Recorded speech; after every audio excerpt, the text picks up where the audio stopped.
종교상의 성지나 의미가 있는 곳을 찾아다니며 참배하는 것을 순례라고 합니다. 원래 저희 교회 목양 일정에 의하면은 지금쯤이면 저와 여러분이 같이 이스라엘 성지를 지금 한 9일 정도 순례하고 돌아와지 않았을까 하는 생각이 듭니다. 이스라엘 간의 이스라엘 땅의 전쟁이 터지기 2년 전이죠.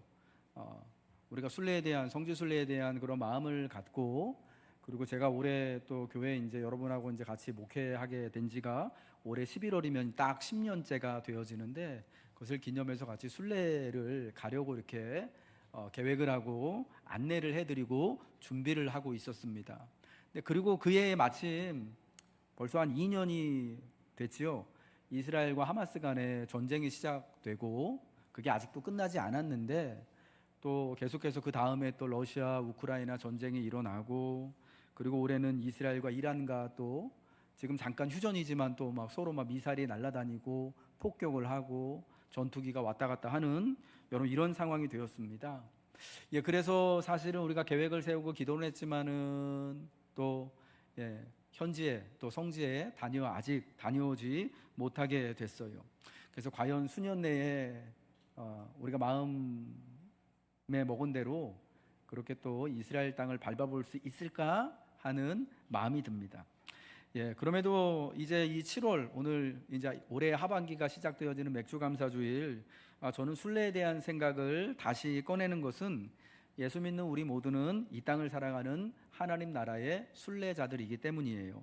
전쟁과 혼란 속에 있는 이 세상에 특별히 주님의 평화를 간절히 바라기 때문에 순례를 여전히 마음에 품고 오늘부터 말씀드리고자 해요. 여러분, 이 땅에 또 우리가 또 성지를 또 방문해야 될 필요가 한 3가지 정도로 제가 간략하게 한번 좀 찾아보았는데, 첫 번째는 성경을 바로 배우기 위해서 우리가 성경의 땅을 찾아가는 일이 필요한 것 같아요. 대부분의 사람은 단순히 그 장소에 가는 것만으로도 중요한 사실을 깨달을 수 있어요. 이제 알겠다.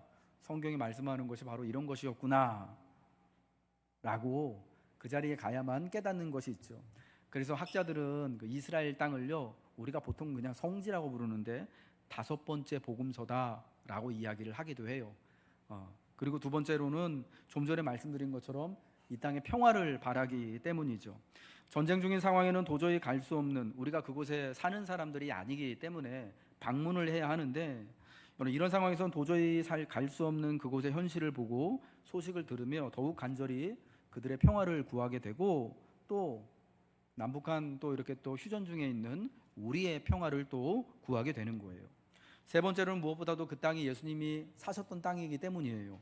예수님이 태어나셨고 사셨고 말씀하셨고 죽으셨고 다시 부활하신 장소들이 있는 곳이기 때문에, 여러분, 그 땅은 우리 예수님의 임재와 사랑을 나타내는 가장 분명한 상징이기 때문에 우리에게는 또 성지를 찾아가야 하는 분명한 이유와 명분이 있는 거죠.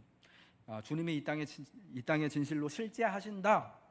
예수님에 관한 복음의 이야기가 그냥 신화나 설화가 아니라 사실이다 라는 것을 그 땅이 품고 있던 기억과 역사가 우리에게 말씀하는 거예요. 예수님의 부활하심을 알리면서 천사는 이렇게 말씀했습니다. 그가 여기 계시지 않고 그가 말씀하신 대로 살아나셨느니라. 와서 그가 누우셨던 곳을 보라. 와서 이곳을 보라 라고 천사는 이야기했습니다. 비록 지금 당장 이스라엘과 팔레스타인 땅으로 우리는 순례의 여정을 가지는 못하지만, 하나님의 말씀들을 따라 이번 주부터 성경의 그 중요한 장소들을 우리가 함께 묵상하며 하나님께 좀 더 가까이, 하나님 나라에 좀 더 가까이 다가가는 말씀을 통한 순례의 여정을 함께 여러분과 하고자 합니다. 성경을 따라 떠나는 첫 번째 순례의 시간, 오늘 저는 사울의 이야기를 하려고 합니다. 사울이 다메섹 가는 길을 함께 찾아가 봐서 사울이 어떻게 예수 믿는 사람이 되었는지를 함께 말씀해 보고자 합니다. 사울은 다메섹 가는 길에서 부활하신 예수님을 만났습니다. 이후 그는 이방인을 위해 복음을 전하는 예수 그리스도의 사도가 되었습니다. 예수님이 다메섹 그 길에서 영광 중에 나타나셔서 친히 베드로를 갈릴리 바닷가에서 부르신 것처럼 사울을 그 길 가운데서 예수님이 친히 부르셔서 이방인의 사도로 보내셨습니다. 이것을 바울의 회심 사건이라고 합니다. 여러분 뭐 잘 아시겠지만 사울하고 바울은 똑같은 사람입니다. 이름이 두 개인 거예요. 다른 사람이 아닙니다. 사울이 바울입니다. 사울은 유대식 이름이고 바울은 헬라식 그리스식 이름입니다. 오늘날 이민의 삶을 사는 이민자분들이 우리 김장로님하고 또 권사님도 계신데 내일 비행기 타고 가신대요. 여러분 이따가 가실 때 잘 안녕히 가시라고 안부 꼭 전해주시기 바랍니다. 우리 이상순 집사님 동생분하고 또 남편 되시는 장로님이요. 보통 이민의 삶을 사는 분들은요 이름이 두 개예요. 그럴 수밖에 없죠. 저희 아이들도요 또 미국에서 또 학교 다니고 하면서 한국식 이름으로만 가지고는 또 불리는 게 또 좀 불편한 것이 있어서 영어 이름들을 다 지어줬습니다. 큰애는 그레이스라고 이름을 다시 져줬고요. 작은애는 조이라고 불렀습니다. 그레이스 은서 손, 조이 현서 손 이렇게 불렀습니다. 그게 이제 그 나라 땅에서 살려면은 그게 편하니까 한 거예요. 재밌는 거는 저희 학교 이제 공부할 때 목사님 딸들 이름이 10명 중 8명이 그레이스였어요. 제일 흔한 이름인데 저는 그게 그래서 좋더라고요. 그래서 좋더라고요. 그러니까 바울인 게 여러분 그런 이름인 거예요. 사울은 원래 다소 출신 유대인이거든요. 다소라는 땅이 사실은 그리스 땅이에요. 그러니까 사실은 흩어진 이방인 중에 태어났던 사람이 사울인데 이방 땅에 태어나서 유대인으로 살아갔던 거죠. 여러분 그래서 이 사람이 이름이 여러 개가 있었던 거예요. 그 사울이 이제 예수님을 만나서 하나님의 사도가 되어지는 우리가 아는 바울로서 살아가는 그 결정적인 사건이 바로 다메섹에서 있었던 건데 이게 너무나 중요한 일이기 때문에 사도행전에는 이 바울의 다메섹 사건만 3번에 걸쳐서 이야기를 해주는 거예요. 오늘 우리가 본 사도행전 9장에 한 번, 그리고 사도행전 22장에 예루살렘의 유대인들 앞에서 바울이 자기 자신을 변론하기 위하여서 한 번 더, 그리고 사도행전 26장에 바울이 이제 아그리빠 왕 앞에서 분봉왕인 아그리빠 왕 앞에서 자기가 전하는 복음을 변론하기 위하여서 한 번 더, 이렇게 총 3번 자신의 회심 사건, 내가 어떻게 예수 믿는 사람이 되었는지를, 복음이 나를 어떻게 변화시켰는지를 이야기하는 겁니다. 순례는 회심으로 시작됩니다. 회심은 마음을 돌이키는 거예요. 인생에 가던 방향을, 길을 돌이켜서 내가 이제는 예수님께로 되돌려 가는 것, 이것을 우리가 회심이라고 부를 수가 있을 것 같아요. 내가 원래 살고자 했던 대로, 내가 원래 여행하고자 했던 대로 가는 것이 아니라 이제는 내 삶의 길을 주님께 맡겨드리면서 주님이 부르시는 곳으로, 주님이 같이 가고자 하시는 곳으로 내가 걸어가는 것, 그 시작을 회심이라고 말할 수 있는 거예요. 예루살렘에서 다메섹으로 떠날 때 사울은 사실은 순례자가 되겠다는 마음은 조금도 없었습니다. 그러니까 다메섹으로 갈 때 그가 예수 믿는 사람이 되겠다라고 하는 마음이 요만큼도 없었다라는 겁니다. 그리고 다메섹은 그때에도 지금도 분명 순례의 목적지는 아니었습니다. 다메섹이 성지는 아니거든요. 여러분, 사울의 회심은 그때의 가장 악명 높은 원수의 회심이었습니다. 바울 이후에 바울 자신이 자기를 어떻게 표현하냐면, 나는 만삭되어 나지 못한 사람과 같고, 나는 십자가의 원수였고, 전에는 회방자요 핍박자였고, 나는 죄인 중에 괴수다 라고 자기 자신을 그렇게 표현해요. 왜냐? 바울이 예수 믿기 전 사울이었을 때 무슨 일을 하는 사람이었냐면, 이 사람은요 유대인 율법 교사 바리새인 선생이었습니다. 예수님의 이름을 부르는 모든 사람을 멸하려고 하는 자였습니다. 그냥 박해하고 그냥 좀 못살게 구는 게 아니라 정말 잡아다 가두고 때리고 죽이려고 했던 그런 마음, 예수 믿는 사람들 때문에 하나님의 영광이 이스라엘 가운데 가려진다라고 믿고 있었던 사람이, 그릇된 열심을 품고 있었던 사람이 사울이었어요. 그래서 사도행전을 기록한 누가는 이 사울의 회심 사건을 3차례에 걸쳐서 말하는 거예요. 왜 그렇습니까? 사울 같은 이 원수, 십자가의 원수도 예수님을 만나게 되면 마음을 돌이키고 예수님을 따를 수 있음을 말씀해 주고 있는 거예요. 그러니까 이 세상에 그 어떤 사람도 예수님께서 구원해내지 못할 사람은 없다는 것을 사울의 예를 통해 말씀하시는 겁니다. 여러분, 이 바울이 이제 예수 믿고 나서 바울이 전에는 우리가 다 십자가의 원수로 행했다, 핍박자고 회방자였지만 이제는 그 주 예수 그리스도의 은혜로 말미암아서 하나님의 자녀가 되었다라고 선포하지 않습니까? 우리가 하나님의 자녀가 되었다라고 선포하는 바울이 전하는 복음에는 그러한 중요한 사실이 담겨 있는데, 우리가 전에는 다 뭐였다고요? 십자가의 원수였다라는 거예요. 왜? 십자가를 우습게 보고 복음을 영접하지 아니하고 오히려 하나님께 대하여서 적극적으로 거부하고 반대하고 하나님의 의와 말씀을 따라 사는 것이 아니라 내 멋대로 세상의 불의함을 쫓아 살아왔기 때문에 우리가 전에는 십자가의 원수로 행하였는데 이제는 모두가 다 그리스도 예수의 복음으로 말미암아 주님의 선하신 은혜로 말미암아 하나님의 거룩한 자녀가 되어지는 놀라운 기적을 다 맛보게 되는 거예요. 여러분, 이 사건을요 바울이 먼저 다메섹에서 겪은 거예요. 그리고 원수였던 나를 하나님이 부르신 것처럼 원수였던 나에게 예수님이 직접 찾아오셔서 나를 믿게 하시고 사도로 세우신 것처럼 이 땅의 모든 이방인들, 이 땅에 하나님과는 조금도 관계없는 것 같은 사람들, 오히려 적극적으로 주 예수의 복음을 반대하는 정말 원수 같은 자들에게도 하나님의 자녀가 되어주는 놀라운 기적을 나에게 하나님께서 행하신 것처럼 이들에게도 행하신다라고 선포하게 되었던 겁니다. 여러분, 그래서 이게 너무나 중요한 사건이기 때문에 성경은요 세 차례에 걸쳐 사도행전에만 3번 나오지만 바울이 기록한 12권의 바울이 기록한 성경 있잖아요. 고린도서부터 에베소서 말씀까지요. 여기에 누차례 계속 나와요. 고린도전서 15장에도 이 회심 사건이 나오고요. 갈라디아서 1장에도 나오고요. 아무튼 찾아보면 구석구석마다 이 바울이 다메섹에서 어떻게 예수님을 만났는지가 끊임없이 나오는 것. 그래서 전에 원수였던 우리가 어떻게 하나님의 자녀가 되었는가, 원수가 어떻게 하나님의 자녀가 되는 놀라운 기적이 일어나는가, 바로 예수님의 복음으로 말미암아 되어진다라는 것을 여러분 그 복음의 핵심으로 또 그런 사울을 복음의 증인으로 우리에게 소개해 주는 것입니다. 다메섹에서 예수님을 만나기 전에 바울은 그가 스스로 밝히듯 복음과 교회에 대한 핍박자였고 회방자였습니다. 스데반을 돌로 쳐 죽이는데 앞장선 사람이었고, 다메섹에 가던 목적도 그곳에 있는 예수 믿는 제자들을 남녀 막론하고 결박해서 예루살렘으로 잡아오려 했기 때문입니다. 그런데 그런 그가 살기 등등해서 제자들을 체포하러 다메섹으로 가던 그가 가는 도중에 예수님을 만납니다. 부활하신 예수님께서 놀랍고 영광스러운 빛 가운데 나타나셔서 그의 눈을 멀게 하시고 주님의 음성을 들려주십니다. 그래서 사울이 예수 믿게 된 거예요. 그래서 사울이 원수였다가 하나님의 자녀가 되고 사도가 된 것입니다.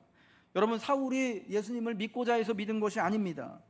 완악하고 살기 등등한 그 마음을 예수님께서 친히 나타나셔서 예수님의 영광의 빛을 비추시고 예수님이 그를 부르셨기 때문에, 예수님이 그 마음을 새롭게 하셨기 때문에 사울이 원수에서, 십자가의 원수에서 하나님의 사랑받는 자녀, 주 예수의 부름받은 보냄받은 사도로 변화된 것입니다. 여러분, 이러한 놀라운 은혜는 저에게도 여러분에게도 주님이 허락해 주시는 줄로 믿습니다. 주님이 완악한 우리의 마음도 변화시켜 주시는 줄로 믿습니다. 원수와 같은 우리들도 주님이 주님의 사랑받는 자녀로 새롭게 하시고 불러주시는 것입니다. 그러므로 모든 회심은, 모든 순례의 출발은 다 주님께로 말미암는 거예요. 우리의 마음은 감옥과 같아서 스스로는 여러분 그 감옥에서 탈출할 수가 없습니다. 순례와 관련하여서 여러분 너무나 잘 알고 있는 유명한 책이 존 버년, 그 옛시대에 그 청교도, 영국 청교도 시대의 그 청교도로 가장 그 대표적인 사람으로 한 명인 존 버년이 쓴 철로 역정이란 책, 여러분 한 번씩 다 읽어 보셨는 줄로 제가 알고 있습니다. 여러분 그 책에 절망의 거인이 지키는 감옥에 철로 역정을 떠난 크리스찬이 이제 갇히는 그 이야기가 막바지에 가면은 나오게 됩니다. 절망의 거인이 지키는 감옥에 갇혀서 나오지를 못해요. 그런데 참 안타까운 것은 그 감옥문을 여는 열쇠가 크리스천이, 철로 역정의 주인공 되는 크리스천이 자기 목에 이렇게 가지고 있거든요. 열쇠를 가지고 있는데 거인이 너무 무섭고 쫄려서 너무 낙심해가지고 그 문을 열고 나가지를 못하다가 나중에 깨닫고 문을 열고 나가죠. 예. 예, 그 이야기가 사실은 말하는 거는 분명해요. 선명해요. 우리 힘으로는, 우리 마음은, 인간의 마음은 우리 스스로 만들어 놓은 감옥과 같아서 그 안에 낙심이 있고 불안이 있고 좌절이 있고 실패가 있고, 이러한 마음들이, 여러분 그 존 번연의 시대보다 지금이 여러분 그 마음이 더하지 않습니까? 예, 남들과 비교해서 스스로 지옥에 사는 사람들이 우리 중에 여러분 얼마나, 여러분들은 아니고 우리 시대에 얼마나 많이 있습니까? 스스로 그 문을 열고 나올 수가 없는 것입니다. 예, 주님께서 찾아오셔서 우리에게 주의 말씀으로, 주의 은혜로 그 감옥의 문을, 마음의 감옥의 문을 열어주실 때에야 여러분 비로소 우리가 그 감옥 문을 나올 수 있는 것이고, 비로소 구속, 비로소 하나님의 은혜를 따라 새로운 삶을 살아갈 수 있게 되어지는 것입니다. 사울아 사울아 내가 어찌하여 나를 박해하느냐 라고 영광 중에 주님이 말씀하실 때에 대답하되 주여 누구시니이까? 이르시되 나는 내가 박해하는 예수라. 주님이 말씀하실 때에 사울에게 새로운 기적이 나타나게 되었던 것입니다. 사랑하는 성도 여러분, 오늘 우리에게도 이와 같은 은혜가 있는 줄로 믿습니다. 전에는 십자가의 원수와 같은 삶을 살던 우리들이 어떻게 하나님의 사랑받는 자녀가 되었는가? 하나님 그 주 예수 그리스도의 부르심으로 인하여서 주의 은혜가 우리의 마음에 있는 그 절망의 감옥을 열고 그 원수된 자리에서 하나님의 사랑받는 자녀의 자리로 우리를 이동시켜 주시는 줄 믿으시기 바랍니다. 그리고 이제 그 자리에서부터 순례의 여정을 우리는 다시 한번 주님의 손을 꼭 잡고 걸어가야 할 줄로 믿습니다. 두 번째로요, 다메섹도 순례의 자리가 될 수 있다라는 거예요. 여러분 다메섹은 성지는 아닙니다. 오늘 우리가 성지 순례를 한다 그러면 보통 어디를 찾아갑니까? 이스라엘 땅 찾아가겠죠. 예루살렘을 찾아가서 그 지금 다 무너져 내려 있는 통곡의 벽 앞에서 유대인들이 까만 옷 입고 기도하는 것도 보고, 성전이 세워져 있는 자리에 지금 가면은 성전은 없지요. 지금 서 있는 그 교회당 예배당들에 들어가서 거기서 한번 또 기도도 한번 해보고, 예수님이 태어났던 베들레헴에도 한번 가보고, 예수님이 거니시고 말씀하셨던, 예수님이 풍랑을 잔잔케 하셨던 갈릴리 호숫가도 한번 찾아가 보고, 여러분 이런 곳이 우리한테는 성지잖아요. 그 옛날 모세가 히브리 사람들과 함께 애굽을 나와서 방황했던 광야나 시내산이라고 알려져 있는 그 산 꼭대기에 낙타 타고 한번 올라가 보고, 거기서 그래서 하나님의 말씀을 듣기도 하고, 거기서 십계명 말씀 한번 다시 한번 읊조리기도 하면서, 여러분 거기서 그러면서 우리가 또 순례의 은혜를 누리는 거 아니겠습니까? 우리가 찾아가는 곳은 그런 곳, 성경이 말씀하는 저 중요한 역사가 일어났던 땅들, 보통 거기를 성지라고 하는데, 그럼 다메섹은 성지라고 불릴 수는 없어요. 순례의 시작점은 될 수 있을 것 같습니다. 왜 그러냐면 그때도 그렇고 지금도 그렇고, 보통 순례는 여러분, 보통 순례자라고 하면 어디로 올라갑니까? 예루살렘으로 올라가는 거예요. 다메섹에서 예루살렘으로 올라가는 것이 순례의 길이지, 예루살렘에서 다메섹으로 내려가는 것을 순례의 길이라고 부르지를 않았어요. 다메섹은 사울 당시에 순례지가 아니에요. 성지가 아니에요. 다메섹은요, 그때 이스라엘 가장 괴롭혔던, 성경에 나오는 아람이라고 하는 나라의 수도가 다메섹입니다. 구약 시대에 우리가 열왕기서와 역대기서를 보면 엘리야 선지자, 엘리사 선지자 시대에 이스라엘을 제일 힘들게 하고 망할 뻔하게 했던 나라가 어떤 나라냐? 아람이라고 하는 나라예요. 여러분 그 나라의 수도가 어디냐면 다메섹입니다. 아람과 관련해서 여러분 우리가 유명한 사람, 우리 문둥병자 나아만 장군 이야기 알죠? 다음 주에 이 이야기를 또 하도록 하겠습니다. 이 아람의 수도가 다메섹입니다. 이 아람은 지금은 어떤 나라냐면요, 시리아예요. 시리아. 이스라엘하고 맨날 싸우는 그 나라 있죠. 그 시리아의 수도가 다메섹, 요즘 말로는 다마스커스라고 합니다. 심심하면은, 먼 일 없으면은 뭐 평안하다가도 막 이스라엘 측에서 막 전투기가 막 날아가고 막 폭격이 되어지는 곳이 시리아 다마스커스예요. 지금도 여러분 그 다마스커스 가면은 팔레스타인 땅에서, 그러니까 이스라엘이 점령한 팔레스타인 땅에서 쫓겨나서 그 다마스커스 안에 이제 다마스커스 안에 이제 뭐라 그럴까요? 이제 이 그 난민들, 팔레스타인 난민들을 위한 그 난민촌 같은 게 이렇게 형성이 되어져 있다고 합니다. 그러니까 제가 지금 말씀드린 건 어떤 거냐면 다메섹이 절대 성지일 수 없다라는 걸 말씀드리려고 이런 이제 역사적 사실을 이야기를 하는 거예요. 정통 유대인인 더군다나 사울의 입장에서 봤을 때는 다메섹은 원수의 나라의 수도예요. 적진의 한가운데로 지금 들어가는 거예요.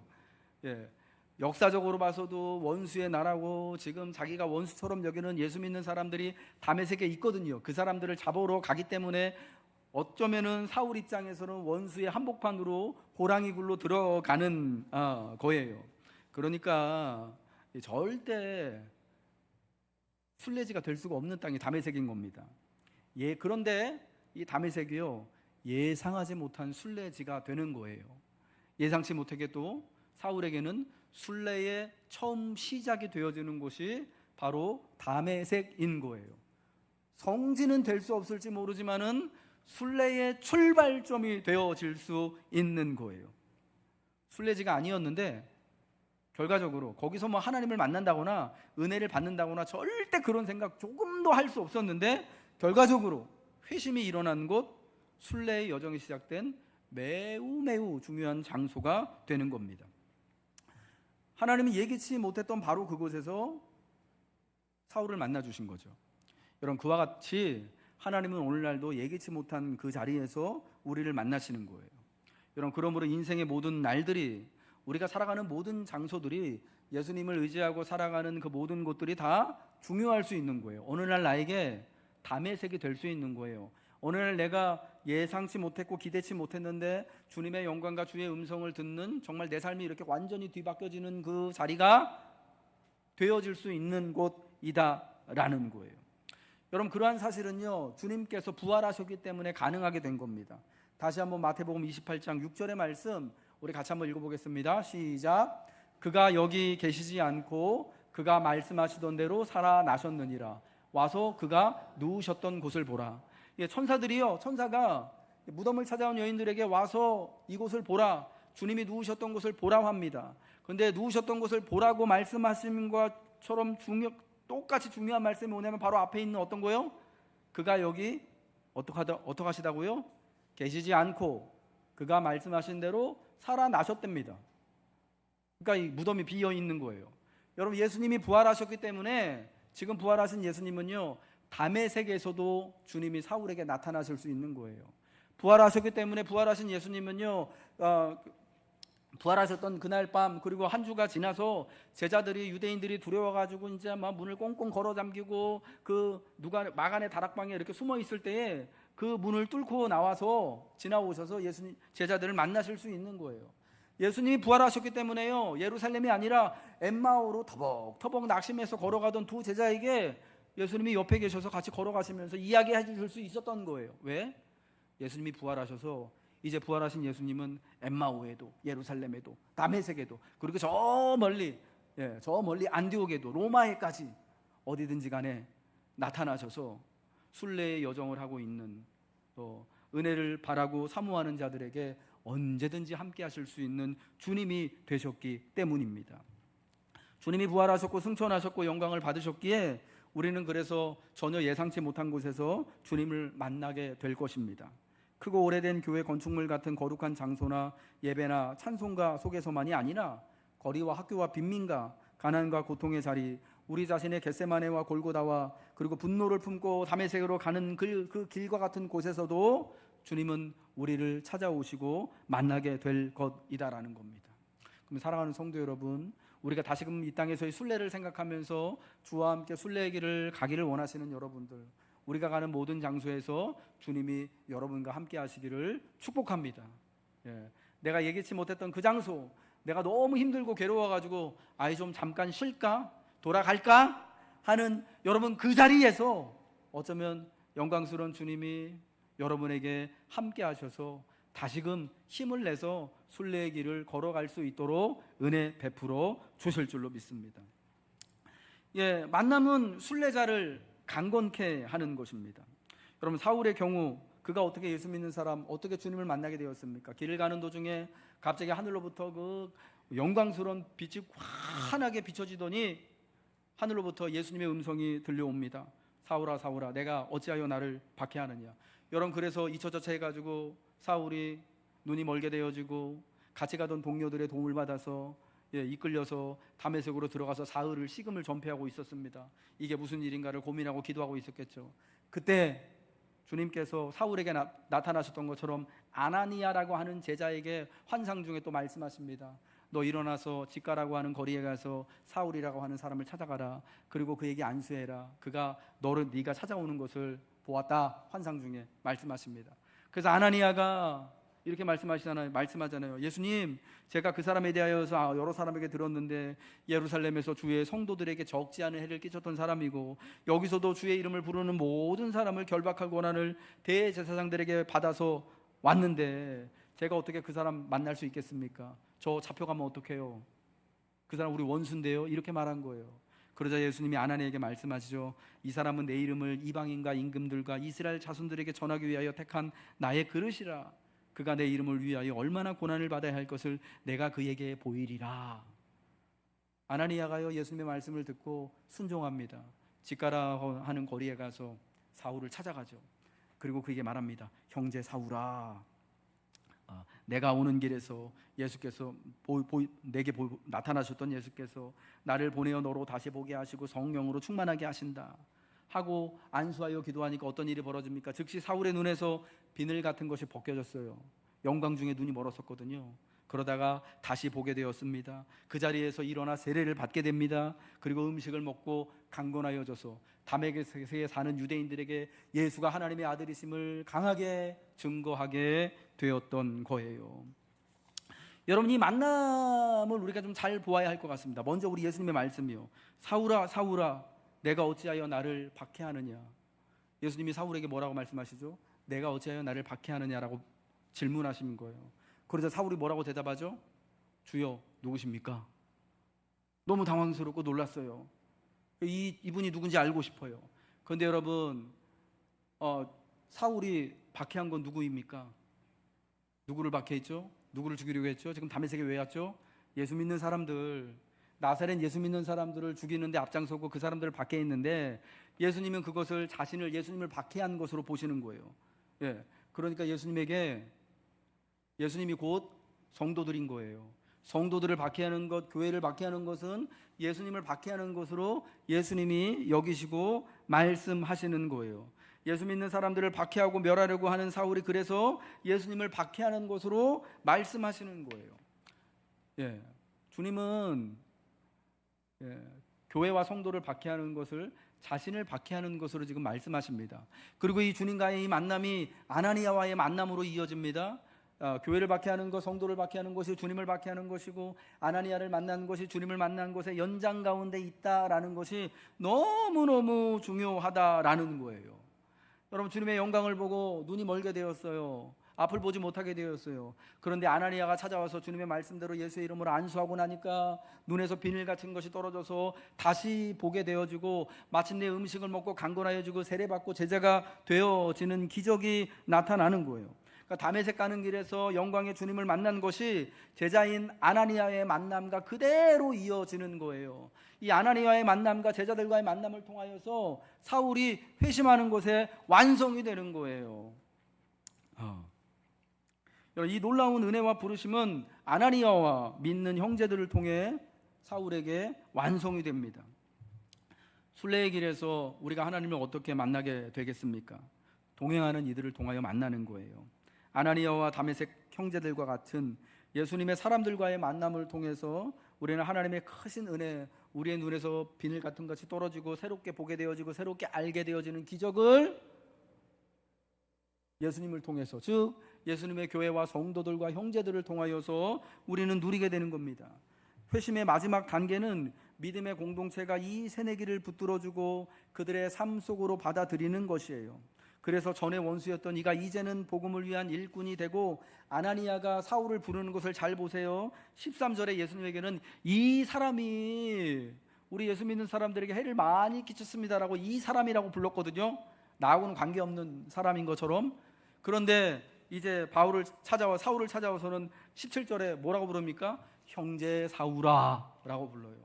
이 사람이 형제 사울아 라고 그 호칭이 변화되어지는 데에서 한 사람의 순례가 시작되어지고 한 사람에게 임한 하나님의 은혜가 어떠한 것인지가 분명하게 그 호칭을 통하여 드러나게 되는 거예요.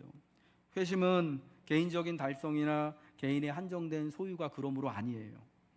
그냥 내가 혼자 예수 믿고 나만 혼자 은혜 받고 기뻐하고 여러분 이런 걸로 끝나는 게 아닙니다.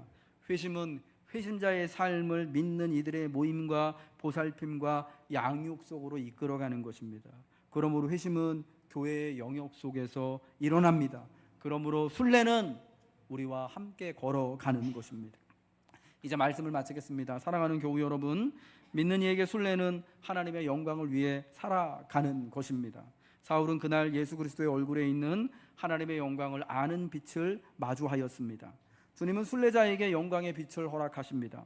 새로운 지식을 주십니다. 새롭게 보게 되고 강건하여지고 충만하게 하십니다. 그리하여 그 순례의 길을 하나님을 향하여 바로 걸어가도록 도우십니다.